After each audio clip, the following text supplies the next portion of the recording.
This is a guest essay written by Nahum Kaplan of Moral Clarity.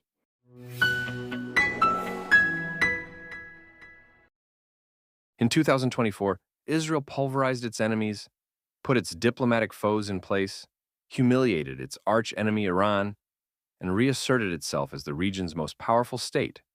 And the Jewish state did this by not listening to the international community's garbage advice. Israel has rediscovered the eternal truth, which is that Israel does well when it is strong, and does poorly when it acts meekly, and defers to those nations and institutions that are hostile towards the Jewish people. Israel's first prime minister, David Ben-Gurion, understood this. It is why he said, quote, "It doesn't matter what the world says about Israel.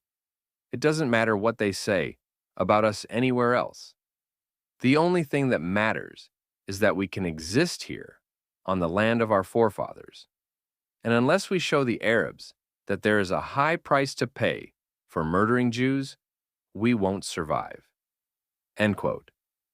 This is why the days of weak Jews are over, and why I sit 65,000 feet to the right of Attila the Hun when it comes to matters of Israeli and Jewish security. Israel is more than just a Jewish protectorate. It is the Jewish homeland, where Jews have sovereignty to govern and act in their own interests. As a small nation surrounded by hostile neighbors, Israel has long known that its survival depends on credible deterrence. Every time Israel forgets this, violence and terror ensues. Hamas's vile attack on October 7th last year was just the latest and most gruesome example. Every time Israel shrinks and concedes land in a quest for peace, in Gaza, in Lebanon, and in Judea and Samaria, Palestinian Islamist terror fills the void.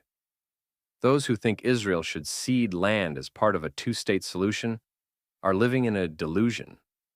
Israel needed to do more than reestablish its deterrence credentials. It needed to remember that in the tribal Middle East, a strong Israel commands respect, while a weak one is just a passive target. Israel's peace treaties with Egypt and Jordan came when they acknowledged that Israel was too strong to defeat, and the Abraham Accords were brokered when the region acknowledged Israel was here to stay. A return to this kind of thinking over the past year is why Israel has achieved its greatest military achievements since the 1967 Six-Day War, and reminded the world that it is a military, technological, and intelligence superpower. Let us tally the military achievements. Israel has destroyed Hamas as a fighting force in Gaza and killed its evil leaders.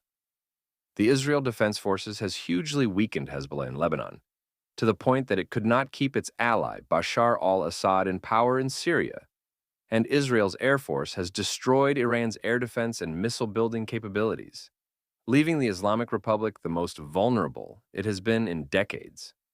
It was not just what Israel achieved, but the way it achieved them that matters. Israel has long been a master of intelligence, clandestine operations, assassinations, and daring operations. The mystique behind this has long been part of Israel's deterrence. After the intelligence failure that allowed October 7th to happen, Israel restored its aura by 1. Assassinating Hamas leader Ismail Haniyeh at a safe house in Tehran, 2. Infiltrating Hezbollah and destroying its leadership with exploding pager and walkie-talkie operations that were straight of Mission Impossible, and 3. Showing its air force could slide through Iran's air defenses undetected and at will.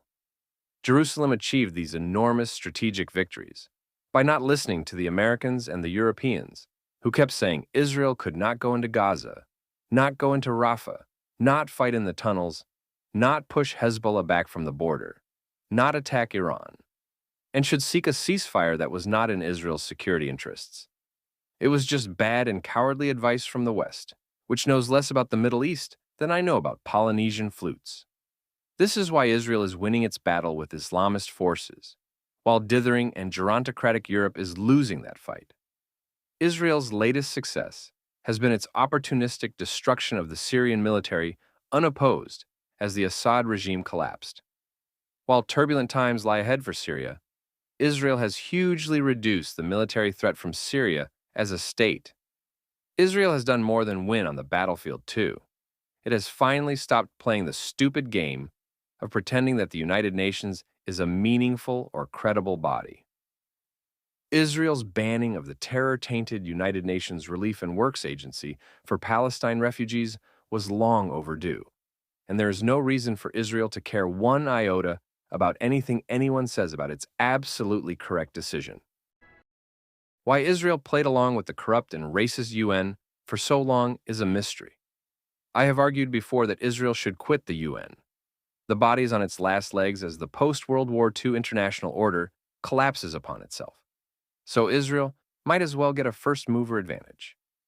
Israel has also stopped acting like an insecure state that needs everyone to be its friend to shore up its legitimacy.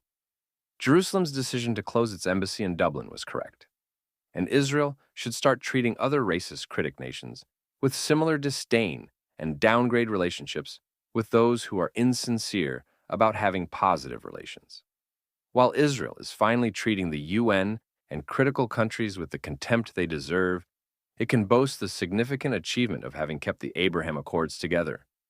This deserves more recognition. The United Arab Emirates, Bahrain, and Morocco have maintained diplomatic relations with Israel through what has been a stern test. While these states are delighted that Israel is taking out the region's trash and putting it into a compressor, their populations are still very pro-Palestinian, and their leaders have not bowed to local pressure. In the Middle East, where strength equals respect, no one wants to have weak allies. Israel's display of strength has therefore strengthened the accords, and the foundations to expand them are in place, especially as the region is being reshaped after the Assad regime's collapse in Syria. Finally, Israel has shown its seven-front war against Iran, and its Islamist proxies must be won on the battlefield, and not in the media or online. The mainstream media has been repeating Hamas's lies, alleging a range of gross and untrue allegations against Israel, and creating the illusion that what dominates the online world is somehow real and matters. It does not matter what leading writers at the poorly edited New York Times and The Guardian think, or how big a font they use when slandering Israel in their headlines. It matters only that Israel wins the real war. While it has been a year of great achievements, the great game continues. More than 100 Israeli hostages remain in Hamas's hands. Hamas is still governing Gaza despite being a spent military force. Iran is weakened but still malevolent. The Houthis in Yemen are still lobbing missiles at Israel. Palestinian Islamist terror remains a problem, and the politics of Syria and Lebanon remain uncertain. However, Israel has shown what happens when it acts strongly and unapologetically to pursue its own interests. All good things flow from Israeli security.